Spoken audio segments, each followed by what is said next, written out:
दोस्तों, जब हमारा मस्तिष्क अच्छे तरीके से काम करता है तो ही हम अच्छा सोच पाते हैं और जीवन में अच्छे अच्छे बदलाव भी ला पाते हैं। और जीवन में अगर आपको बड़े फैसले लेने हैं, मुश्किल हालातों से निपटना होता है, तो हमें मानसिक रूप से मजबूत होना बहुत ज्यादा जरूरी होता है। जरूरी नहीं कि आपकी जिंदगी में हर पल अच्छा ही होता रहे और आप तभी खुश रहें। कभी कभी आपकी जिंदगी में ऐसे वक्त भी आएंगे जहां पर आपको भारी मुसीबतों का सामना भी करना पड़ सकता है। ऐसे में कई बार होता है कि इंसान मुसीबतों का सामना करते करते अपने मुश्किल हालातों से लड़ते लड़ते अपने जीवन से हारने लगता है। लेकिन वहीं पर जो इंसान मानसिक रूप से मजबूत होते हैं, वह इन मुश्किल हालातों से अपने कठिन समय से बाहर जरूर निकल आते हैं। तो दोस्तों, आज की इस वीडियो में हम अपने मुश्किल वक्त से बाहर कैसे आएं, इसी पर चर्चा करने वाले हैं। मैं 8 नियम बताने वाला हूं, जिसे अगर आप जान और समझ लेते हैं तो यकीन मानिए आप अपने मुश्किल हालातों से जरूर बाहर निकल आएंगे और आप मानसिक रूप से एक मजबूत इंसान भी बन जाएंगे। तो मित्रों, आज की यह वीडियो बहुत ही महत्वपूर्ण होने वाली है, इसे छोड़कर कहीं जाइएगा नहीं। मित्रों, एक बार एक बौद्ध महात्मा आश्रम में अपने शिष्यों को दिमाग के ऊपर कुछ प्रवचन दे रहे थे। गुरु कह रहे थे कि इंसान के मस्तिष्क के विचार कभी अच्छे होते हैं तो कभी बुरे होते हैं। अच्छे विचार जब उसके दिमाग में जन्म लेते हैं तो वह अच्छी और कल्याणकारी बातें सोचता है, लेकिन वहीं पर अगर बुरे और गलत भावनाएं जन्म लेती हैं तो उससे उसका पतन होता है। तभी उन्हीं में से एक राजवंत नाम का शिष्य खड़ा होता है और गुरु से पूछता है कि गुरुवर, क्या कुछ ऐसा तरीका आप बता सकते हैं जिससे कि हम अपने मस्तिष्क को मजबूत और ताकतवर बना सकते हैं, खुद को मानसिक रूप से मजबूत बना सके। गुरु कहते हैं कि अवश्य मैं बताऊंगा, लेकिन उससे पहले मैं कुछ बातें मन पर बता रहा हूं जिसे तुम लोग ध्यानपूर्वक सुनना। तभी जाकर के हम बताएंगे कि मानसिक रूप से मजबूत कैसे बने। तभी तुम सब इस बात को बड़ी ही आसानी से समझ पाओगे। गुरु कहते हैं कि जब भी हम कुछ सोचते हैं तो सबसे पहले वह विचार हमारे मस्तिष्क में जन्म लेते हैं और उसी के अनुरूप हमारा पूरा शरीर कार्य करने लगता है। मान लो कि आप कुछ दुख भरी बातें सोचते हैं तो आप बिल्कुल शिथिल होते चले जाते हैं, आपके शरीर की ऊर्जा कम होने लगती है। लेकिन वहीं पर अगर आप कुछ उत्साह भरी बातें सोचते हैं तो आपके शरीर के अंदर असीमित ऊर्जा बहने लगती है, आप वाकई में ऊर्जावान दिखाई देने लगते हैं। आप ये अनुभव खुद कर पाएंगे कि जब आप खुशी होते हैं तो आपके शरीर के अंदर बहुत ऊर्जा आ जाती है, आपका रोम रोम खिल उठता है। ऐसा इसलिए हुआ क्योंकि आपने अपने दिमाग में कुछ जोश भरी बातें सोची। शरीर तो वही है आपका, लेकिन जब आप दुखी होते हैं तो आपका शरीर बिल्कुल ऊर्जा विहीन हो जाता है। लेकिन जब आपके विचार जोश भरे वाले होते हैं तो आपका शरीर खिल उठता है। यानी हमारा शरीर किस तरीके से काम करेगा, यह सब हमारे मस्तिष्क में उत्पन्न हो रहे विचारों पर निर्भर करता है। अब तुम सबको मेरी बातें बहुत ही अच्छे तरीके से समझ में आएंगी। अब हम बताने जा रहे हैं कि मानसिक रूप से हम मजबूत कैसे बने। गुरु कहते हैं कि मैं तुम सबको 8 तरीका बताऊंगा। अगर आप उन 8 तरीकों को अपने दिमाग में लाते हैं, वैसा ही सोचते हैं, तो यकीन मानिए आपका शरीर भी वैसा ही काम करने लगेगा। जैसा कि मैं पहले बता चुका हूं कि जब आप दुखी होते हैं तो आपका शरीर ऊर्जा विहीन होने लगता है, लेकिन जब आप खुश होते हैं, आपके दिमाग में अच्छा विचार आया और आप खुश हो गए, तो आपके शरीर में अच्छी ऊर्जा बहने लगती है। इसका मतलब यह है कि अगर हम वह 8 तरीका जान लें और वही हम अपने दिमाग में सोचे तो हमारा शरीर भी ऊर्जा और जोश से भर जाएगा, अर्थात हम मानसिक रूप से मजबूत बन जाएंगे। और वास्तव में जब आप मानसिक रूप से मजबूत बन जाएंगे तो आप मुश्किल हालातों का सामना बड़ी ही आसानी से कर लेंगे। गुरु कहते हैं कि शिष्यों, मानसिक रूप से मजबूत बनने का पहला नियम है, जो हो चुका है उसकी परवाह करना छोड़ दो। गुरु कहते हैं कि शिष्यों, मुझे यह बताओ कि सूर्य किस दिशा में उगता है। तो सभी शिष्यों ने एक साथ जवाब दिया कि गुरुजी, सूर्य पूर्व दिशा से निकलता है। फिर गुरुजी ने कहा कि अगर मैं यह कहूं कि सूर्य पश्चिम दिशा से निकले तो क्या वह निकलेगा? सभी शिष्य कहते हैं कि बिल्कुल नहीं गुरुवर, सूर्य तो पूर्व दिशा से ही निकलेगा, हम उसके स्थान को, उसके जगह को बदल नहीं सकते हैं। फिर गुरु कहते हैं कि मान लो बारिश का मौसम है और अगर मैं यह बोलूं कि बारिश बंद हो जाए तो क्या हमारे बोलने से बारिश बंद हो जाएगी? शिष्य कहते हैं कि नहीं गुरुवर, वह तो मौसम में बदलाव की वजह से होगा, जब मौसम में बदलाव होगा तो बारिश बंद हो जाएगी। फिर गुरुजी कहते हैं कि अगर मैं तुम लोगों से यह कहूं कि ठंडी के मौसम में गर्मी पड़ने लगे तो ऐसा होने वाला तो नहीं है? शिष्य कहते हैं गुरुवर, आप ठीक कह रहे हैं, ये कभी नहीं हो सकता कि ठंडी के मौसम में गर्मी पड़े और गर्मी के मौसम में ठंडी पड़ने लगे। ये मौसम तो प्रकृति पर निर्भर करता है, जो कि हमारे बस में नहीं है। फिर गुरु कहते हैं कि ठीक उसी प्रकार अगर जो चीज हमारे वश में नहीं होती है या जो बातें, घटनाएं बीत चुकी हैं, अगर हम उन घटनाओं को लेकर के बार बार परेशान होते रहेंगे या उसकी बहुत ज्यादा परवाह करेंगे तो क्या हम भूतकाल की घटनाओं को बदल सकते हैं? शिष्य कहते हैं कि नहीं गुरुवर। फिर गुरु कहते हैं कि अगर तुम उन बीती घटनाओं को लेकर के बार बार चिंता में रहोगे और उस चीज की परवाह करोगे तो तुम परेशान होते चले जाओगे। इसीलिए तुम्हारी जिंदगी में जो घटित हो चुका है, कोशिश करो उसे भुलाने की। और उसका एकमात्र तरीका है कि आप अपने आने वाले समय पर, आने वाले भविष्य पर, आने वाली चीजों पर अपना ध्यान केंद्रित करिए। गुरु आगे कहते हैं कि मानसिक रूप से मजबूत बनने का दूसरा नियम है ध्यान करने की आदत डालें। गुरु कहते हैं कि गौतम बुद्ध जब सत्य की खोज में निकल पड़े थे तो उन्होंने बहुत सारे उपाय किए, बहुत सारे कर्म कांड किए, लेकिन उन कर्म कांडों की वजह से उन्हें बहुत ज्यादा कुछ हासिल नहीं हुआ और उनका शरीर दुबला पतला होता चला गया। लेकिन वह सत्य की खोज करने में असमर्थ रहे। उनके गुरुओं ने उन्हें बहुत सारे कर्मकांड उपाय बताए, लेकिन उन कर्मकांड का कोई मतलब नहीं हुआ। अंत में जब भगवान गौतम बुद्ध स्वयं ध्यान की अवस्था में बैठे तो धीरे धीरे ध्यान की गहराइयों में जाकर के उन्हें वह सारी चीजें लगने लगी जिस चीज की वह खोज में निकल पड़े थे। ध्यान के जरिए वह अपने सभी विचारों पर विजय पा लिए। उन्होंने पापी मार्ग को पराजित किया, काम वासना पर विजय पाई, अपनी हर एक भावना पर वह विजय पा लिए।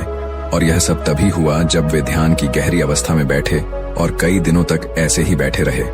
ध्यान करने से हमारा मन और मस्तिष्क बहुत ही शांत हो जाता है, जिससे कि अगर हम किसी वस्तु पर या किसी के बारे में या किसी चीज के बारे में जब विचार करते हैं तो हमारा पूरा ध्यान उसी पर केंद्रित रहता है। हमारा दिमाग ज्यादा इधर उधर भागता नहीं है और हम चीजों को बहुत ही अच्छे तरीके से समझ पाते हैं। ध्यान ही एक ऐसा तरीका है जो आपको हर तरीके से आपके दिमाग को मजबूत बनाता है। बौद्ध भिक्षु अगर किसी बात पर ज्यादा जोर देते हैं तो वह ध्यान की प्रक्रिया पर ध्यान में कई घंटे तक बैठे रहते हैं, जिससे उनका दिमाग बहुत ही शांत रहता है, उनका मन बहुत ही शांत रहता है। और जिसका मन शांत रहता है वही किसी भी चीज पर अच्छी तरीके से विचार कर सकता है, अर्थात वह मन और मस्तिष्क दोनों से मजबूत होता चला जाता है। ध्यान करने से आपकी सारी वासनाएं आपके नियंत्रण में रहेंगी। आप अपनी इच्छा अनुसार अपनी वासना को अपने वश में किए रहेंगे। गुरु आगे कहते हैं कि मानसिक रूप से मजबूत बनने का तीसरा नियम है बहुत ज्यादा किसी से उम्मीद मत रखना। गुरु ने कहा कि तुम सब अपनी मर्जी से जन्म लिए हो, अपनी मर्जी से ही गर्भ का चुनाव किए हो, लेकिन इंसान जन्म लेने के बाद वह यह सब भूल जाता है कि उसे क्या करना था क्या नहीं, वह किस लिए जन्म लिया था। और जन्म लेने के बाद वह तमाम तरह की वासनाओं से ग्रसित हो जाता है। इस संसार की मोह माया में वह बहुत ज्यादा परेशान हो जाता है। वह खुद को जान ही नहीं पाता, वह खुद को भूल जाता है। और यही वजह रहती है कि वह तरह तरह के लोगों से अपनी बहुत ज्यादा उम्मीदें लगा बैठता है। उम्मीदें दुख का कारण बनती हैं। जिस भी व्यक्ति वस्तु से आपकी उम्मीदें ज्यादा बढ़ जाएंगी, आने वाले समय में सबसे ज्यादा दुख आपको उसी से मिलने वाला है, क्योंकि उम्मीद पर होती है। दुख भी वहीं पर होता है, क्योंकि आप किसी से बहुत ज्यादा उम्मीद लगा लिए और वह व्यक्ति आपकी उम्मीदों पर खरा नहीं उतरा, तो सबसे ज्यादा दुख आपको उसी से होने वाला है। क्योंकि जब उम्मीद टूटती है तो दुख बहुत ज्यादा होता है। इसलिए इस संसारिक, इस भौतिक जीवन में बहुत ज्यादा उम्मीद और बहुत ज्यादा मोह किसी भी व्यक्ति से मत करना। तभी एक शिष्य उठ खड़ा होता है और कहता है कि हे गुरुवर, हम बिना उम्मीद से, बिना आशा से कैसे जी सकते हैं? हम सबके मन में रहता है कि मुझे यह चीज करनी है, मुझे वह चीज करनी है, मुझे जीवन में ऊंचाइयों को हासिल करना है। बिना उम्मीद के तो हम लोग जीवन में आगे बढ़ ही नहीं सकते। गुरु ने कहा कि कुछ पाने की लालसा, कुछ बड़ा बनने की लालसा जीवन में जरूर आपको ऊंचाइयों तक ले जाएगी। कुछ बड़ा बनने के लिए लालसा खुद से होती है, ना कि किसी व्यक्ति वस्तु विशेष से। मैं यहाँ पर लोगों के बारे में बात कर रहा हूँ कि अगर तुम यह सोचो कि मेरा दोस्त मेरे साथ हमेशा खड़ा रहेगा या मेरे लिए मेरे साथ हमेशा खड़ा रहेगा, या आप जो सोचे वह सामने वाला इंसान आपके लिए वैसा करे, तो यह सभी चीजें बहुत ज्यादा उम्मीद और मोह को बढ़ावा देती हैं। बहुत ज्यादा उम्मीद किसी से मत रखना। खुद से उम्मीद रखोगे तो दुख बहुत ज्यादा नहीं होगा, लेकिन अगर दूसरों से उम्मीद रखोगे और वह उम्मीद पूरी नहीं हुई तो दुख बहुत ज्यादा होगा। कई बार होता है कि माता पिता जो अपने जीवन में हासिल नहीं कर पाए, वह चाहते हैं कि वह चीज उनके बच्चे हासिल करें। वह सारा भार अपने बच्चों पर लाद देते हैं। बच्चे उनके हिसाब से चले व उनकी उम्मीदों को पूरा करें। उन्होंने जो अपने जीवन में हासिल नहीं कर पाया, वह काम अब उनके बच्चे करें। और लगभग इस समय तो सभी के माता पिता यही कह रहे हैं। बहुत कम लोग होते हैं जो अपने बच्चों को आजाद रखते हैं। मेरी सभी से गुजारिश है कि अपनी उम्मीदों का पहाड़ अपने बच्चों पर ना थोपे। गुरु कहते हैं कि मानसिक रूप से मजबूत होने का चौथा नियम है कि पहली बार में ही किसी काम में फेल होने से डरो मत। गुरु आगे कहते हैं कि शिष्यों, अगर डर तुम पर हावी हो जाएगा तो तुम अवश्य असफल हो जाओगे। अपनी जिंदगी में वह इंसान सबसे ज्यादा असफल होता है जिसे अपने लक्ष्य को पाने का डर रहता है। अगर डर तुम्हारी जिंदगी में बढ़ गया तो तुम्हें वह असफलता की तरफ जरूर ले जाएगा, क्योंकि डर तुम्हारे आत्मबल को, तुम्हारे आत्मविश्वास को डगमगा देगा, कमजोर कर देगा। और तुम्हारा आत्मबल, तुम्हारा आत्मविश्वास कमजोर हो जाएगा तो तुम निश्चित ही अपने लक्ष्य को पाने में असमर्थ महसूस करोगे, और यही असमर्थता तुम्हें असफलता की तरफ ले जाएगी। इसलिए जीवन में जब तुम अपने लक्ष्य की प्राप्ति के लिए आगे बढ़ो तो मन में किसी भी चीज की शंका मत रखो कि मैं फेल हो जाऊंगा। अगर यह नहीं हुआ तो यह हो जाएगा। ये सब बातें अपने दिमाग में मत लाओ, क्योंकि यह सभी बातें आपको डर की तरफ ले जाएंगी, और जब डर बढ़ेगा तो तमाम शंका आपके दिमाग में पैदा होगी। आपको घबराहट भी हो सकती है, आपको नींद नहीं आएगी, रात को बेचैन मन होने लगेगा, क्योंकि आपका डर आपको असफलता की तरफ ले जा रहा है। और जब असफलता का विचार आपके दिमाग में आएगा तो आप और ज्यादा डरने लगेंगे। इसलिए जीवन में जब आप लक्ष्य की प्राप्ति के लिए आगे बढ़ जाओ तो मन में कोई शंका मत रखो, सिर्फ और सिर्फ अपने काम करने पर ध्यान दो। जब तुम काम करने पर ध्यान दोगे तो तुम कभी डरोगे नहीं, क्योंकि तुम अपने लक्ष्य की प्राप्ति के लिए काम कर रहे हो, उसके लिए जुट गए हो, तो तुम्हारा डर खत्म हो जाएगा। और जब डर खत्म हो जाएगा तो तुम जरूर सफल हो जाओगे। गुरु आगे कहते हैं कि 5वां नियम है मानसिक रूप से मजबूत बनना।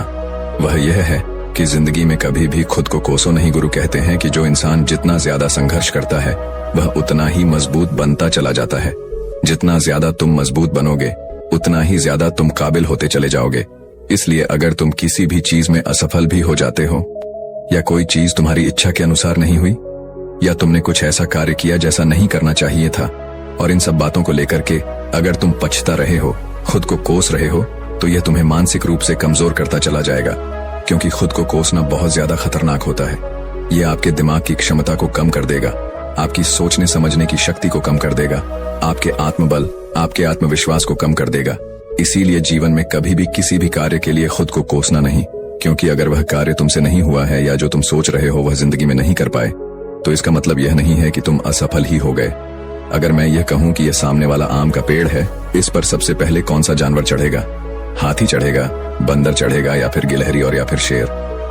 तो सभी शिष्यों ने कहा कि गुरुवर, इस पर तो गिलहरी और बंदर सबसे पहले चढ़ जाएंगे। तभी फिर गुरु कहते हैं कि तो अगर यह हाथी सोचे कि मैं इस पेड़ पर नहीं चढ़ पाया, अगर वह खुद को कोसने लगे तो क्या यह सही है? शिष्य ने कहा कि गुरुवर, यह तो गलत बात है, क्योंकि हाथी तो कभी भी पेड़ पर चढ़ ही नहीं सकता। हाथी तो पेड़ पर चढ़ने के लिए बना ही नहीं है। गुरु कहते हैं कि ठीक इसी प्रकार हर एक व्यक्ति का काम करने की कला का, दिमाग का अलग अलग महत्व होता है। कोई किसी कार्य में माहिर होता है तो कोई किसी कार्य में। बस हमें इसी को समझने की जरूरत होती है। जरूरी नहीं कि दुनिया के लोग जैसा कर रहे हैं तो तुम भी वैसा करो। तुम अपनी प्रतिभा के हिसाब से कार्य को करो। अगर तुम अपनी प्रतिभा के हिसाब से करोगे तो तुम उसमें जरूर सफल होगे। गुरु आगे कहते हैं कि मानसिक रूप से मजबूत बनने का 6वां नियम है अपनी ऊर्जा को व्यर्थ में बर्बाद मत करो। गुरु कहते हैं कि तुम सबके अंदर अभी बहुत ऊर्जा है। कभी भी अपनी ऊर्जा को गलत कार्यों में, गलत लोगों पर बर्बाद मत करना, क्योंकि अगर तुम अपनी ऊर्जा को बर्बाद करोगे तो वह तुम्हें बर्बादी की तरफ ले जाएगी। इसलिए अपनी ऊर्जा को अपने लक्ष्य में लगाओ, क्योंकि अभी तुम सबके पास बहुत ज्यादा ऊर्जा है। अगर तुम सब पूरी ऊर्जा के साथ अपने लक्ष्य पर जुड़ जाओगे तो तुम जरूर सफल हो जाओगे। लेकिन अगर तुम ऊर्जा को गलत जगह पर लगा रहे हो तो तुम्हारी ऊर्जा बिखरने लगेगी, और जब ऊर्जा बिखरने लगेगी तो तुम कभी भी अपने लक्ष्य को प्राप्त नहीं कर पाओगे। गुरु आगे कहते हैं कि मानसिक रूप से मजबूत बनने का 7वां नियम है सुनो सबकी लेकिन करो अपने मन की। गुरु कहते हैं कि शिष्यों, पहले ध्यान से तुम यह पता करो कि तुम्हारे अंदर कितनी क्षमता है। अगर तुम सबको अपनी क्षमता के बारे में पता है तो तुम अपनी क्षमता के हिसाब से कार्य को करो। भले लाखों लोग तुमसे यह बोले कि तुम इस कार्य को नहीं कर सकते हो, उस कार्य को नहीं कर सकते हो, तो तुम कभी भी उन पर भरोसा नहीं करना या उनके हिसाब से मत चलना, क्योंकि शरीर तुम्हारा अपना है। तुम्हें खुद के बारे में सबसे ज्यादा तुम ही जान पाओगे। कोई दूसरा तुम्हारे बारे में तुमसे ज्यादा नहीं जान पाएगा। तुम सबको अपने अपने बारे में पता होगा, अपनी अपनी क्षमता के बारे में पता होगा कि तुम इस कार्य को या किसी भी कार्य को कैसे कर सकते हो। कोई किसी कार्य को बहुत जल्दी कर सकता है तो कोई थोड़ा समय लगा सकता है। ये सब बातें तुम सबको खुद के बारे में सबसे ज्यादा तुम ही को ही पता होगी। इसलिए तुम्हारे अंदर जो क्षमता है, अपनी क्षमता के हिसाब से ही अपने कार्य का चुनाव करो। और जब तुम अपनी क्षमता के हिसाब से कार्य को करोगे, खुद के अंदर की आवाज को सुनोगे, तो तुम जीवन में जरूर आगे जाओगे। कई बार होता है कि लोग खुद की क्षमता को पहचानता ही नहीं, जैसा दूसरे लोग कह रहे हैं वह वैसा ही करने लगते हैं और अपनी जिंदगी का ढेर सारा समय यूं ही बर्बाद कर देते हैं। उनसे ऐसा काम करने को कहा गया था तो वह भी वैसा ही काम करने में जुट गए, बिना सोचे समझे कि उनकी क्षमता कितनी है या उनकी प्रतिभा उस कार्य में है कि नहीं। तो ऐसे लोग कभी भी अपने लक्ष्य को प्राप्त नहीं कर सकते, क्योंकि जो इंसान अपनी खुद की क्षमता को नहीं पहचान पाएगा वह जीवन में कभी भी सफलता अर्जित नहीं कर पाएगा। यह शरीर तुम्हारा है, यह दिमाग तुम्हारा है, सोचने से समझने की शक्ति भी तुम्हें ही तय करनी है। तुम्हें पता होना चाहिए कि तुम्हारा शरीर कितना मजबूत है, कितना ताकतवर है और इसमें कितनी क्षमता है। और अगर क्षमता नहीं है तो अपने शरीर की क्षमता को बढ़ाने की कोशिश करिए और खुद के अंदर की खुद की भावनाओं को सुनने का प्रयास करिए और अपनी क्षमता के हिसाब से आगे बढ़िए। फिर गुरु आगे कहते हैं कि मानसिक रूप से मजबूत बनने का 8वां नियम है बोलना कम करो और अपने कार्य पर ध्यान दो। गुरु आगे कहते हैं कि जो इंसान बहुत ज्यादा बोलता है वह अपनी ऊर्जा को यूं ही नष्ट करता रहता है, क्योंकि जो बोलता ज्यादा है वह सोचता कम है, क्योंकि उसने अपनी सारी की सारी ऊर्जा बोलने में खपत कर दी तो वह सोचेगा क्या उसे सोचने का समय ही नहीं मिल पाया। लेकिन जो इंसान कम बोलता है उसे सोचने का समय ज्यादा मिल जाता है। और जब तुम किसी बात पर या किसी तत्व पर ज्यादा विचार करोगे तो जाहिर सी बात है कि तुम्हारे दिमाग में तमाम विचार आएंगे और वह विचार ही तुम्हें सफलता की तरफ ले जाएंगे। गुरु कहते हैं कि शिष्यों, अगर मैं तुमसे कुछ सवाल पूछता हूं तो सबसे पहले तुम सोचते हो, तुरंत बोल तो नहीं देते। लेकिन अगर कोई यहां बैठा है और वह अपने साथी से बात कर रहा है, अपने दूसरे गुरु भाइयों से बात कर रहा है, तो वह कभी हमारी बात पर ध्यान नहीं दे पाएगा। और जब हम प्रश्न पूछेंगे तो उसका गलत जवाब वह दे देगा, क्योंकि वह बोलने में अपनी ऊर्जा व्यर्थ कर रहा है, वह हमारी तरफ तो ध्यान दिया ही नहीं। लेकिन जो शिष्य शांत है, हमारी बात को ध्यान से सुन रहा है, तो वह सोच विचार करके पूर्ण तरीके से उत्तर देगा और उसके उत्तर भी सही होंगे। इसलिए शिष्यों, कम बोलने का अभ्यास करो। जब तुम कम बोलने का अभ्यास करोगे तो तुम किसी भी बात पर, किसी भी तथ्य पर ज्यादा विचार कर पाओगे। तो जाहिर सी बात है कि समस्या का समाधान जरूर निकल कर आएगा और कम बोलने से तुम्हारी ऊर्जा की भी बचत होगी। उस ऊर्जा को सोचने में लगाओ। गुरु कहते हैं कि शिष्यों, यह थे मानसिक रूप से मजबूत बनने के 8 नियम। अगर तुम सब यकीन के साथ इन 8 नियमों का पालन अपनी जिंदगी में करते हो तो तुम मानसिक रूप से अवश्य मजबूत बनोगे। फिर कोई परेशानी, कोई भी रुकावट तुम्हारी जिंदगी में नहीं आने वाली है। कोई समस्या भी आएगी तो तुम उसका डटकर सामना भी कर पाओगे। सभी शिष्य गुरु की बात को सुन करके उनका कोटि कोटि नमन करते हैं और वे लोग समझ जाते हैं कि मानसिक रूप से मजबूत बनने के ये 8 नियम उनकी जिंदगी में कितने हितकारी साबित होने वाले हैं। वह सभी गुरु को प्रणाम करते हैं और उस दिन की शिक्षा भी पूरी हो जाती है। सभी लोग अपने आश्रम में चले जाते हैं। तो दोस्तों, उम्मीद है इस वीडियो से आपको काफी कुछ सीखने को मिला होगा।